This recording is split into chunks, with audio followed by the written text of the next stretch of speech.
लगे। एक बात बताएं भैया, शादी एक ऐसा लड्डू होता है जो खाए सो पछता है और न खाए सो पछता है। हाँ, जिनकी शादी हो जाए ना वे महाराज कुंडन में बैठ बैठ के रोते, और जिनकी शादी न हो वे महाराज भगवान से प्रार्थना करते का तरीका से ब्याह हो जाए। हाँ, तो शादी ऐसा लड्डू होता है जो खाए सो पछता है और न खाए सो पछता है। अब भोले बाबा महाराज दूल्हा बनने के लिए तैयार हो गए। कैलाश पर्वत पर सुंदर सा मंडप गड़वाया और मंडप गड़वा करके महाराज भोले बाबा को मंडप के नीचे खड़ा कर लिया। अब भोले बाबा चंद तो हटे ही नहीं कि दूल्हा बनवे का करो जात का चीज की व्यवस्था ही होती। सो देवियों से भोले बाबा ने कहा कि जब बताओ दूल्हा बनवे का काय चीज की जरूरत होते। तो देवियां बोली सबसे पहले हल्दी मंगाओ। भोले बाबा बोले हल्दी नहीं जानत कैसी हो, लेकिन उपाय दूसरों में बोले का। सो कैलाश पर्वत पे पड़ी रहे मुर्दों की राख, सो उसी राख को ले लिया, लेकर के पूरे शरीर में रमा लिया। बोले ले मेरी हल्दी हो गई। ऐसे अद्भुत दूल्हा बन रहे भोले बाबा। कैसे बने कि पर्वत पे छाई बाहर के भोला कितने सजाया रे, पर्वत पे छाई बाहर के भोला कितने सजाया रे।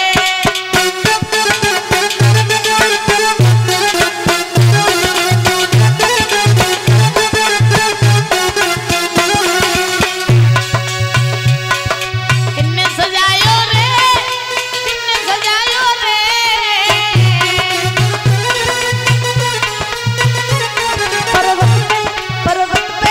पर्वत पे छाई बाहर के भोला कितने सजायो रे, पर्वत पे छाई बाहर के भोला कितने सजायो रे।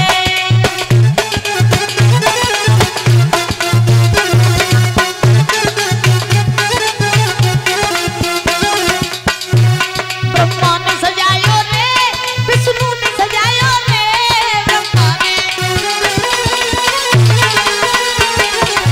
ताली बजा करके बड़े बात से बोलेंगे। ब्रह्मा ने सजायो रे, विष्णु ने सजायो रे, नारद के दावेदार के भोला कितने सजायो रे, पर्वत पे छाई बाहर के भोला कितने सजायो रे।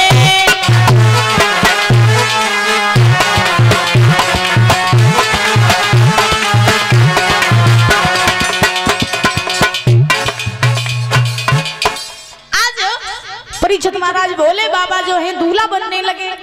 अच्छा, भोले बाबा ने हल्दी की जगह भस्म रमा ली और कंगन की जगह भोले बाबा ने छोटी छोटी नंगनियों को पकड़ करके हाथ में लपेट लिया, ऊपर से बिच्छू लगा लिए, सर्पों की माला डाल ली। ऐसे अद्भुत दूल्हा बने भोले बाबा।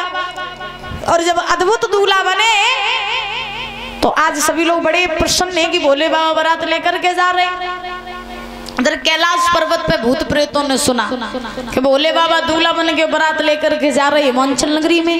तो जितने भी भूत प्रेत रहे सो सब भोले बाबा के पास में आए। भूतों कैसे रहे, कहू को सर है तो शरीर नहीं, हमारा शरीर है तो सर नहीं, हाथ है तो पैर नहीं, पैर है तो हाथ नहीं।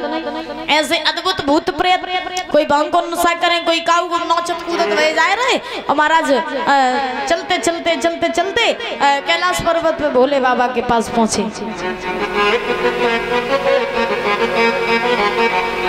अरे जब भोले बाबा के पास में पहुंचे तो भूत प्रेत कहने लगे कौन जा रहे हो दूल्हा बन के। तो भोले बाबा बोले कौन जा रहे, ब्याह करने जा रहे हो, कौन जा रहे हैं। तो भूत प्रेत बोले मोना लेवा चले हो। भोले बाबा बोले तुम्हें तो जरूर ही लेवा चलिए, तुम्हें कैसे छोड़ सकते, चलो तुम लोग भी तैयार हो जाओ। तो भूत प्रेत जितने भी रहे सो सब बारात में चलवे काज तैयार भाई। अच्छा कहा जाता ना भैया कि बारात में जाने की खुशी बहुत बढ़िया होता है, बहुत बढ़िया बारात में जावे खुशी होता। जो जाने के लायक होते हैं बारात में वो भी जाते हैं, और जो नहीं जावे के लायक होते बारात में वे तैयार हो जावे काज। हाँ, और अगर गांव में से आप लोगों ने देखा हो कि गांव में से अगर किसी लड़के की बारात जाती है और लड़का पूरे गांव को आमंत्रित कर देता है, भैया तुम चलियो तुम चलियो तुम चलियो, तो महाराज दिन में ही पूरे दिन चकाचक डाई वाई करके नहीं हो जा, तो पूरे दिन पानी में मट्टी नहीं लगने। इतनी बढ़िया खुशी हो तो महाराज ब्याह की। एक बार आपको हम बात बताएं, एक गांव से एक लड़का की बारात गई और जब गांव में से लड़के की बारात गई तो गांव वाले बड़े खुशी हैं कि भैया आज हम बारात में जाइए बारात में जाइए। तो गांव में 2 व्यक्ति रहते थे, एक था अंधा एक था गंजा। तो अंधे ने कही भैया मऊ जाइए, घर वाले ने रोको तुम्हें दिखाई देता नहीं, तुम कहाँ जाइए? अंधे बोले ना जाइए जरूर, हम माने कहो कि नहीं। तो घर वाले ने कही अब जब नहीं मान रहे तो बोले ठीक है चले जाओ। तो अंधे भैया चले बारात में गंजे भैया के संगे।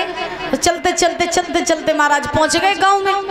सो लड़के का द्वार चार हुआ और द्वार चार होने के बाद में भोजन की बारी आई। दादा जब लड़के का द्वार चार हो जाता उसके बाद भोजन कराया जाता बारात को। तो भोजन की बारी आई तो बिछाई बिछा दी। पहले के जमाने में जब बारातें जाती थी तो जैसे आप लोग इस पे बैठे हो तो यही बिछाई बिछाई जाती थी। और आप लोगों ने देखा हो कि कहीं भंडारा अंडारा खाने जाओ तो जब ये बिछाई बिछती हैं तो इस पर इधर भी मुख करके लोग बैठते उधर भी मुख करके बैठते एक ही मेटी पर।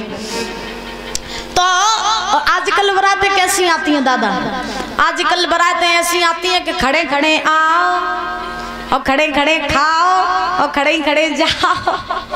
आजकल तो ऐसी बारातें आती हैं। अब ध्यान रखना महाराज वे भैया जो रहे अंधे भैया गंजे भैया गए बारात में और बारात में जब गए तो ऐसी बिछाई बिछा दी और महाराज सब बारातियों को बैठा लो। और जब बारातियों को बैठा लो तो जो अंधे और गंजे रहे सो पीठ से पीठ लगाए के बैठ गए। एक ने इधर मुंह कर लिया एक ने इधर मुंह कर लिया, दोनों आराम से बैठ गए। अब बैठने के बाद में अच्छा आप लोगों ने देखा हो कि जब बारात किसी की हो तो निक आंधी पानी तो आ ही जा। तो परीक्षित महाराज अंधे गंजे दोनों पीठ से पीठ लगाए के बैठे गए। और जब दोनों बैठ गए तो सबके सामने पत्तल डाली गई।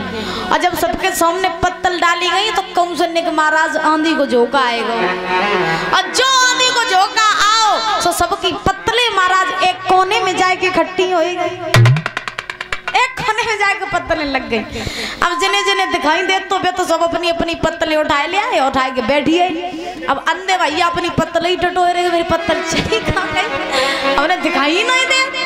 तो गंजे ने देखो कि अंधे भैया को दिखाई नहीं दे रहा तो लाओ ऐसा करे कि इनकी पत्तल हम ही दे दे आई के। तो गंजे भैया गए और अंधे भैया की पत्तल लेके आए उनके सामने डाल दी। अब सब पत्तलें लेके बैठी पाए थे तब तक फिर आंधी का झोंका आया, पत्तलें सब कुन्नों में लग गई जा। तो फिर सब अपनी अपनी पत्तलें उठा के आए सब बैठ गए। अब अंधे फिर सब पत्तल ढूंढ रहे कि मेरी चली कहाँ गई। सो गंजे ने कहा करो कि वे दोबारा पत्तल लेके आए और आए के अंधे के सामने पत्तल डाल दी। और अब अंधे गंजे भैया सोचने लगे कि इनकी जब पत्तल बेर बेर उड़ जाते तो लाओ ऐसा करें कि पत्तल के ऊपर कछु आसरो रख दे। तो गंजे भैया ने एक छोटी सी ईंट को रोरा लाओ और लेके पत्तल पे ही रख दो दादा। अब जब ईंट को रोरा पत्तल पे रखो तो बहुत देर तक अंधे बैठे रहे।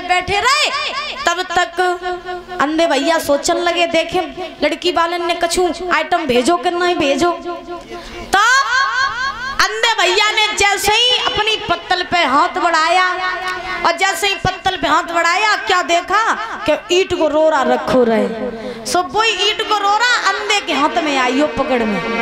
तो अंधे भैया सोचने लगे हाय बर्फी को पीस आएगा, बर्फी आई गई। अब जान रहे जो बर्फी है कि जो ईंट है। अब उनने अंधे ने क्या करो वही महाराज ईंट बर्फी समझ के उठाई दांतन से लगाई, नहीं कटी महाराज ईंट। हर ताकत लगाई ईंट नहीं कटी, और ताकत लगाई ईंट नहीं कटी।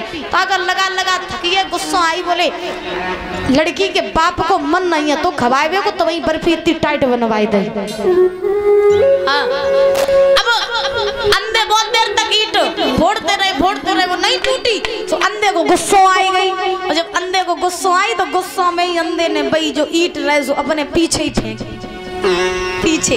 और जो पीछे महाराज ईंट फेंकी तो पीछे बैठ रहे गंजे भैया। तो गंजे की चांद में जाके ईंट लगी और जो चांद में जाके ईंट लगी तो गंजे चिल्लाए के बोले भैया मेरी तो फूटिया आई। सो महाराज अंधे बोले तेरी फूटी बर्फी तो तू खा ले दुश्मन, मेरी तो फूटी ही नहीं। अब अंधे की चंद में जैसे ही जाए के महाराज वो ईट लगी सो महाराजों ने की तो चंद यो काम कर। तो कहने का अभिप्राय ये है कि जो बारात में जाने के लायक होते हैं बारात में वो लोग भी जाते हैं और नहीं जाने के लायक होते हैं वो भी जाते हैं। बोलिए गोविंद भगवान की।